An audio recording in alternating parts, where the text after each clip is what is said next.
I still remember the morning everything seemed fine because that's how betrayal works, right? It doesn't kick in the front door. It comes in through the cracks, smiling sweetly and wearing yesterday's perfume. It was a Tuesday. Unremarkable. Rain tapping the windows like it was too polite to knock. I stood in front of the mirror, straightening my tie, half listening to a podcast about cold plunges and cortisol, pretending I wasn't 37 and losing a hair war I never enlisted in. She walked in behind me, Emma, my wife of 8 years. She was radiant in that effortless, just woke up way that still hit me sometimes like a punch to the ribs. Her robe was loosely tied, coffee in hand, eyes a little puffy from sleep or secrets, hard to tell then. You going in early today? She asked, voice soft, lips curled into that half-smile she used when she wanted something or felt guilty about something.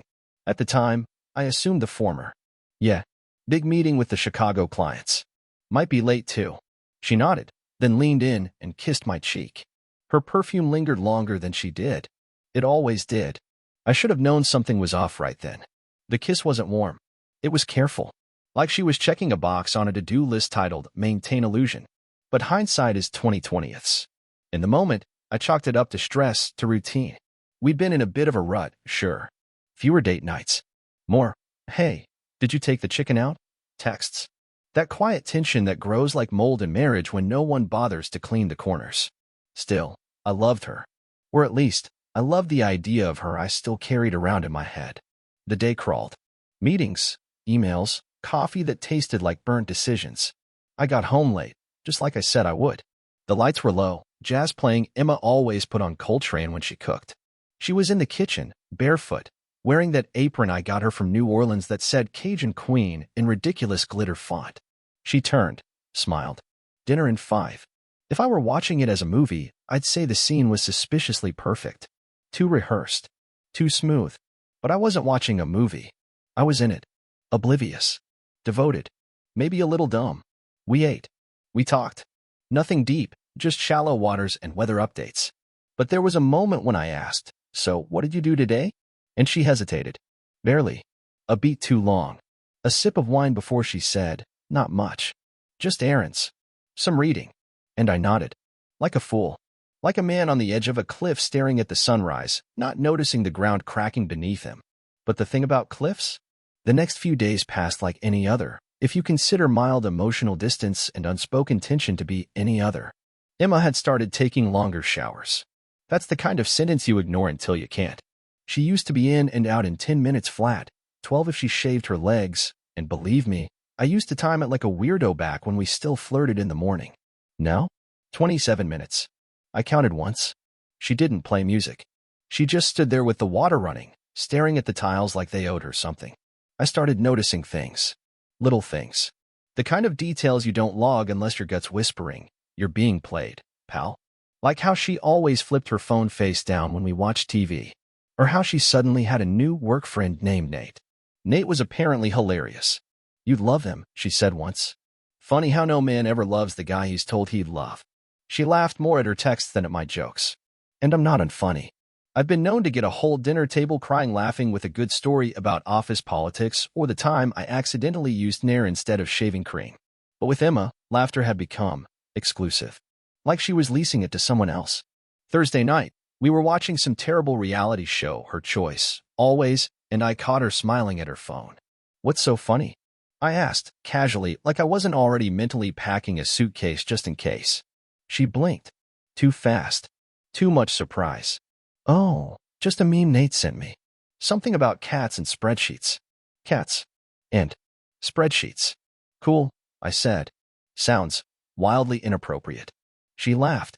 You're jealous of a meme? And I smiled, too. But in my head, I made a note. Step 1. Find out who Nate is. Step 2. Burn Nate's virtual house down. That night, I lay awake next to her, staring at the ceiling like it might start projecting answers. Her breathing slowed. Her back was to me. I reached out, let my hand hover just above her hip. Then I pulled it back. The space between us had grown colder than the winter outside, and I didn't know if I was imagining it, or finally waking up to it. Something was wrong. Something was happening. I found out the way no man ever wants to. Not with a scream. Not with a confession. With a charger cable. Yeah, a stupid charger cable. One I didn't recognize. It was sitting in the cup holder of her car, coiled neatly, like it belonged there. I only noticed it because I drove her car to get gas while mine was stuck behind a snowplow. I reached for my sunglasses and there it was, wrong length, wrong color, and definitely not hers. Emma's the kind of woman who color coordinates her phone cases with her purse. This cable? It looked like something a frat guy would plug into a gaming controller. I picked it up, turned it in my hands. Thought, maybe it's nothing. But something in me said, you already know. That night, I asked her. I didn't accuse. I didn't shout. I just asked. Hey, who's been using your car? She barely looked up from her laptop. What? No one. Huh. Just found a charger in there that's not yours. She paused. The pause wasn't long, but it was loaded. Oh, she said. Maybe it's from a friend. I let Tori borrow the car last week. Remember? I didn't remember. Because she never said. And that was the moment I knew. The actual moment. Not because of the charger. Not even because of the lie. But because she didn't care that I didn't believe her. She didn't even try to make me feel crazy. She just floated the answer out like it was enough. And then she kept typing. Like I was a speed bump, not a husband. That's when I started digging. And I didn't have to dig far. A day later, I did something I swore I'd never do. I checked her phone while she was in the shower. I'd like to tell you I hesitated, that I wrestled with guilt. But the truth? My hands moved faster than my brain. Because part of me already knew the door I was about to kick down wasn't locked. It was wide open, and I had just been refusing to look through it. First thing I saw was a message. Nate, still thinking about your hair on my pillow. Thursday can't come fast enough. I sat on the edge of the bed. Silent. Still. Like if I moved, the air would shatter. Then I kept scrolling. It wasn't just texts. It was photos. Voice notes. Inside jokes. Plans. Regrets. Promises. A whole second relationship. And I was just the Wi-Fi signal keeping it running. The door opened behind me. Steam from the bathroom rolled in. She stepped out in a towel, humming. Then she saw me holding her phone. Her smile dropped like a brick off a ledge. We locked eyes. She didn't cry. She didn't beg. She just said, "So, you saw it?" Like I'd accidentally tripped over it in the hallway. Like it was my fault for looking. And that was when something inside me changed. Not broke. No, it shifted. Like a man who realizes the storm has already passed, and all that's left now is cleanup. I didn't speak. Not at first. I just stood up, handed her the phone, and walked out of the room. She called my name. Twice. The second time, softer. Almost like a question. I didn't answer. Because the moment I saw the words, "Your hair on my pillow," something in me stopped trying to salvage the Titanic and started drawing blueprints for the iceberg. Downstairs, I sat at the kitchen table and stared at nothing. The hum of the refrigerator sounded like a jet engine. My fingers tapped against the wood grain rhythmically, not out of nerves, but calculation. You see, betrayal has stages. Denial. Rage. Bargaining.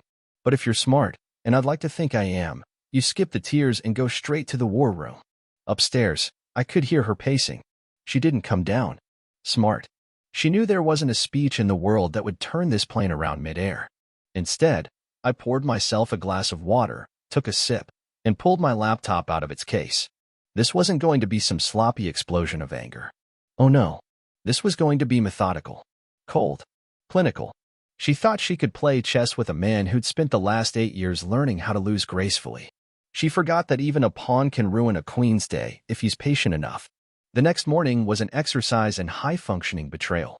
She acted like she didn't know how mornings worked anymore. Like pouring coffee had suddenly become quantum physics. I, on the other hand, was zen. Dead calm. "Morning," I said, buttering my toast like I wasn't mentally reverse engineering her entire affair timeline. She blinked. "You're not going to talk about it?" "Not yet." She nodded slowly, lips tight, hands shaking just slightly as she reached for the sugar. "We should," she said after a beat. "Talk." "I agree. But we will. When I'm ready." That's the thing about silence. If you weaponize it correctly, it's louder than any scream. Over the next few days, I played the role of the man she thought I was: stable, steady, stupid. I let her believe that maybe, just maybe, I was going to crumble quietly, cry in the garage, then take her back with a weak smile and a desperate hug. But while she slept, I was digging. Receipts, call logs, photos stored in hidden folders, GPS history from our shared location app, which she, in her infinite arrogance, forgot to disable. She wasn't just cheating. She was scheduling around me. There was a spreadsheet. An actual Excel spreadsheet named Catch-Up Meetings. Nate wasn't just some mistake. He was a calendar event. A bullet point. And me? I was the white noise in the background of her affair. So, I started building. Not revenge, not yet. That comes later. No, I was building the case. Digital copies of everything. Printed backups. A detailed log of every lie cross-referenced with her catch-up meetings. I even found his LinkedIn. Nate was a graphic designer with a man bun and a quote from Tony Robbins in his bio. A Tony Robbins quote. My God. She was risking our marriage for a motivational poster with facial hair. Day 6. She tried to seduce me. I know. Wild. We were watching something on Netflix. I don't even remember what. It was background noise to the monologue running in my head. She slid closer. Let her hand rest on my knee. Miss this, she whispered. I didn't flinch. I didn't even blink. Instead, I looked at her and said, Do you love him? Her hand stopped moving. Her face twitched barely, but I caught it. That's the problem with being a liar. You're always trying to edit in real time. She swallowed. I don't know. I nodded. Good, I said. Why? Because if you did, I might have felt bad for what comes next. Her eyes narrowed. What does that mean? I smiled. Small. Measured. It means you should get some sleep. You'll want to be rested for tomorrow. She didn't sleep much. I did. Because for the first time in weeks, I was exactly where I wanted to be. In control. The next day was her birthday. Oh, yeah. I forgot to mention that part. I had spent the week planning her revenge party. And the guest list?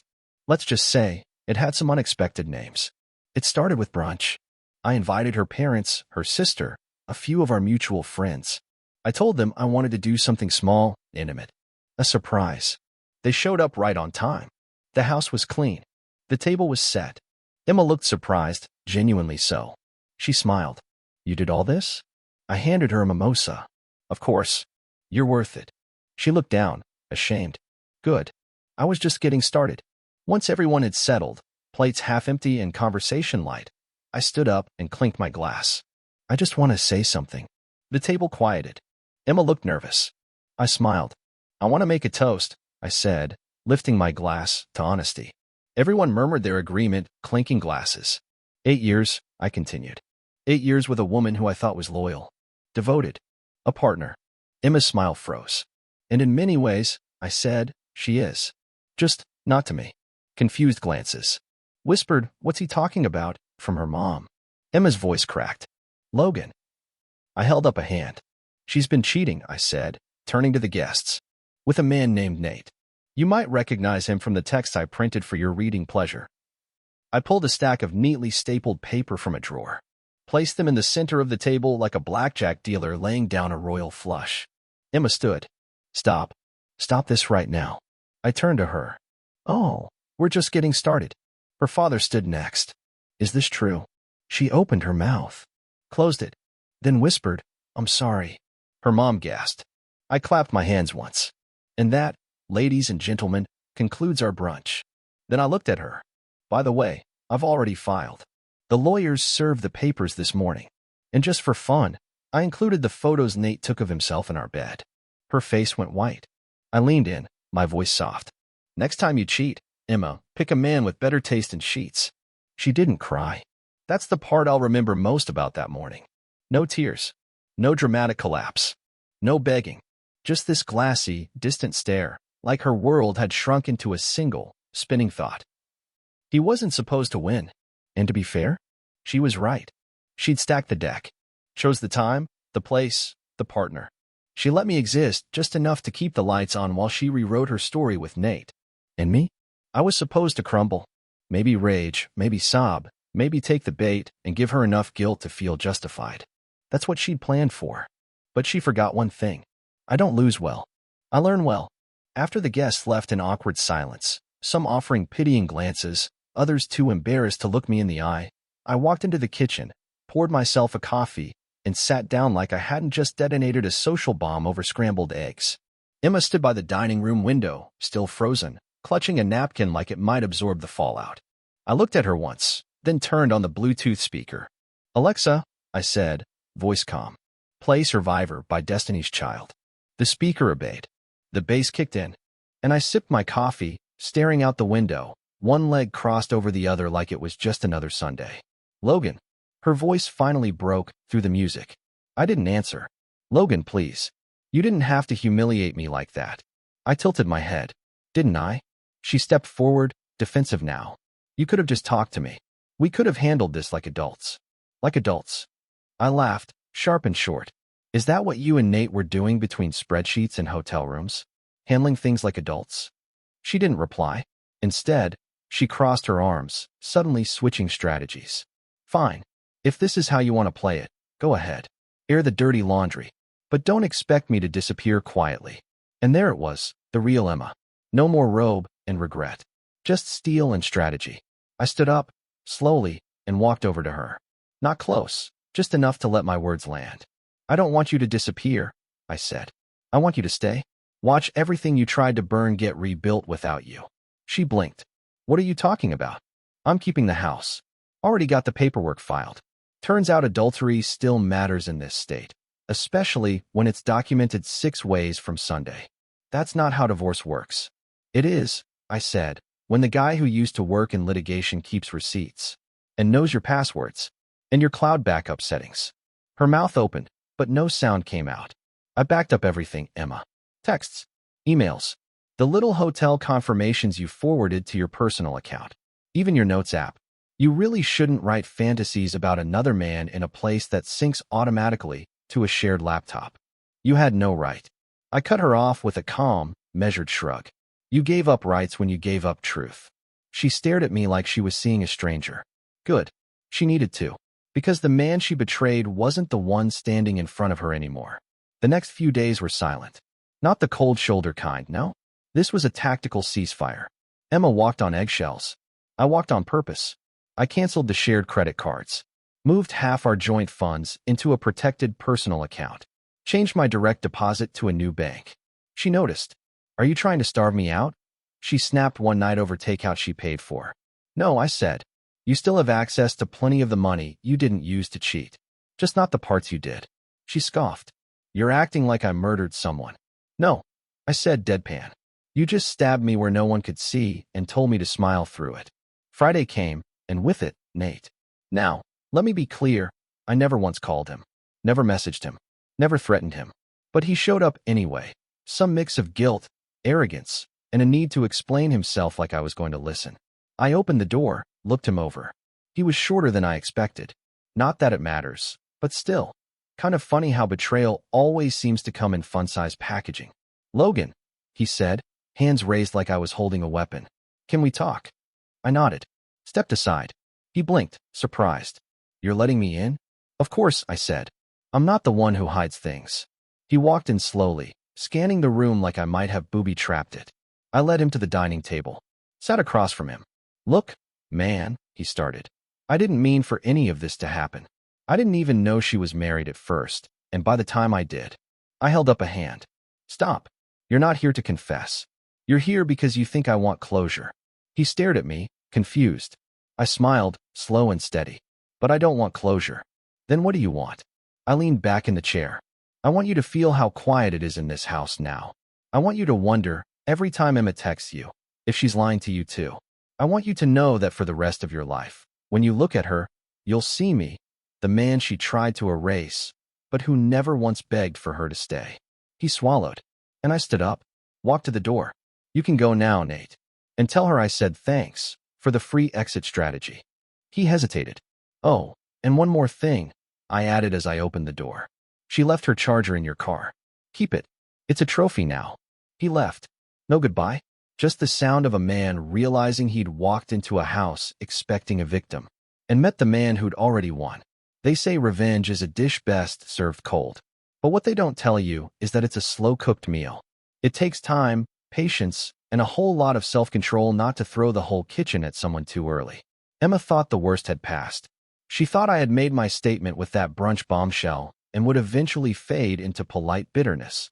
The kind of man who mutters, "We just grew apart," at barbecues and blames the dog for sleeping on the couch alone.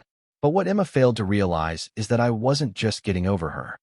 I was getting ahead of her. See, most people treat betrayal like a house fire. They run around trying to put it out. salvage some photos, maybe sob on the front lawn. I treated mine like a controlled demolition. If she was going to burn the foundation, I was going to rebuild the skyline, my way. Phase 1 was done. Exposure. Everyone in her world now knew who she really was beneath the curated brunch photos and #blessed Instagram captions. The carefully balanced persona of loyal wife and office warrior had cracked. No going back. Phase 2? Take everything she thought I wouldn't. I started with the house. Legally, I had the upper hand. Documentation, evidence, witnesses. It wasn't hard for my lawyer to make it clear. The house would be mine. She could keep her car, her office chair, her coffee machine obsession, but the home we built together? That was staying with me. Funny thing is, she didn't even fight it. Maybe she thought it would hurt less to leave it all behind than to live inside a space that now reeked of consequences. Or maybe, deep down, she knew she didn't belong in it anymore. She moved out 2 weeks later, packed her things in silence. No goodbyes. No fake tears. Just cardboard boxes and the faint sound of her tapping texts to Nate like he was waiting outside in an Uber, ready to scoop up what was left of her pride. I let her go without a word. Not because I was weak. Because I was free. You'd think that'd be enough, right? House secured, affair exposed, Nate publicly dethroned from whatever fantasy he'd sold himself. But no, that wasn't the finish line. Emma had taken more than just trust. She'd taken time. Years. My prime, honestly. And I wasn't about to let her walk away thinking she'd simply been caught. No. I needed her to understand what it felt like to lose something slowly. That's where the job came in.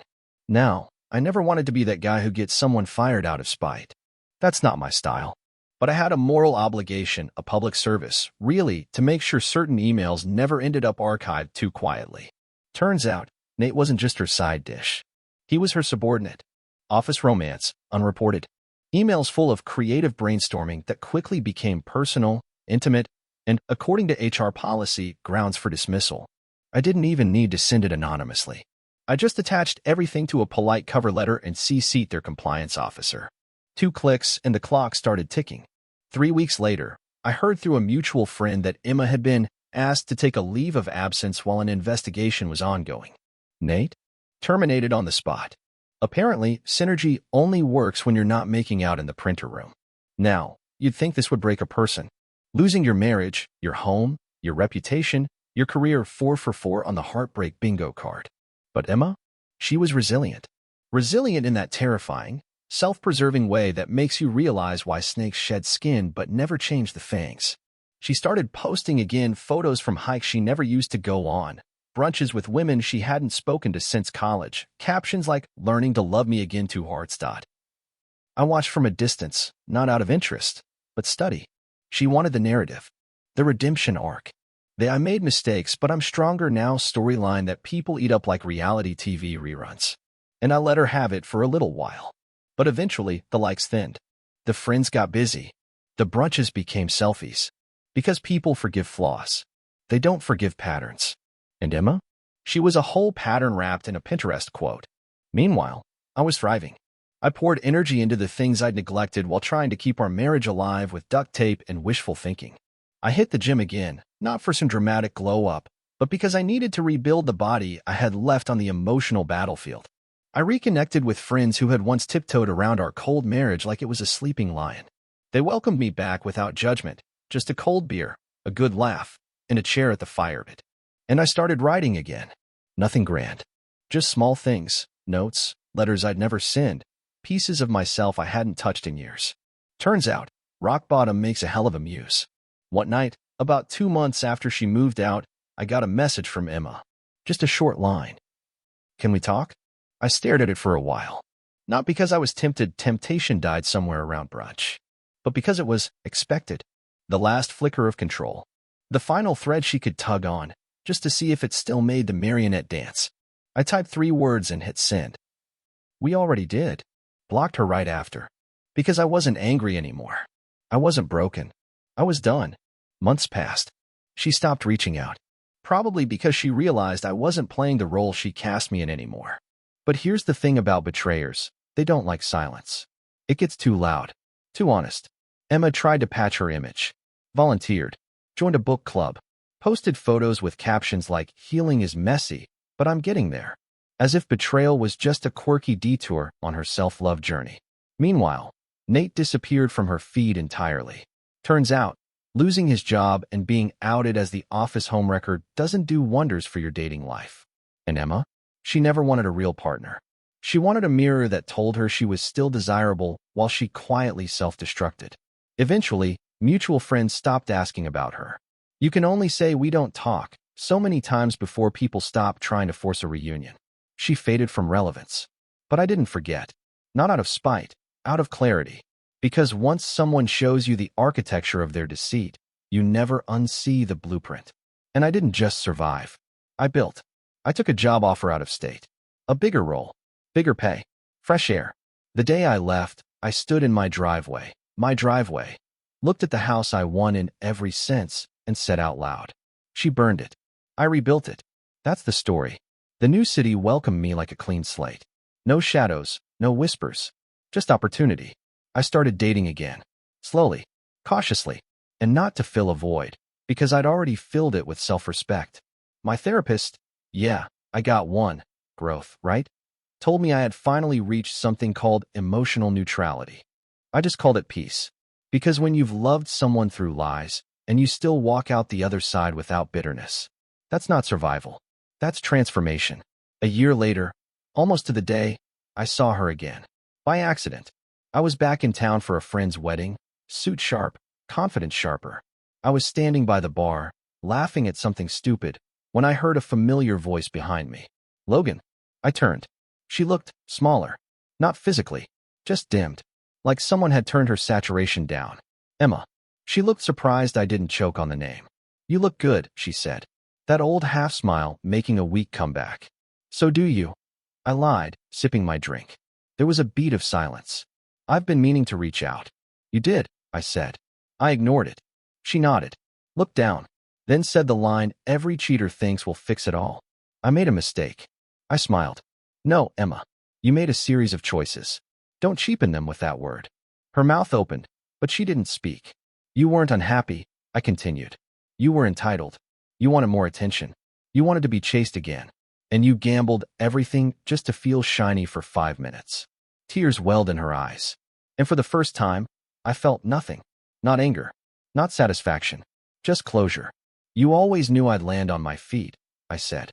"But you never thought you'd still be lying in the crater." Then I walked away. She didn't follow. She couldn't. Years have passed now. I'm married again. To someone who doesn't flinch when love gets quiet or hard. We have a little house with uneven floors and a dog that acts like he owns it. And no, it's not perfect. But it's real. Sometimes people ask if I regret how I handled the fallout.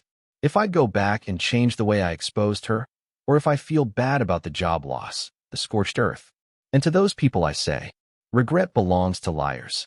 I just told the truth loudly. I didn't ruin her life. I just stopped protecting the lie she built hers on. And when you stop playing the role someone wrote for you without your permission, that's not revenge. That's liberation. So no, I don't miss her. I don't think about Nate. And I sure as hell don't lose sleep wondering if they ever made it work. Because I did. And that's the real ending. I didn't get even. I got better. Better than I ever was with her. Better than I thought I'd be without her. Because sometimes the most ruthless revenge is simply walking away, undefeated.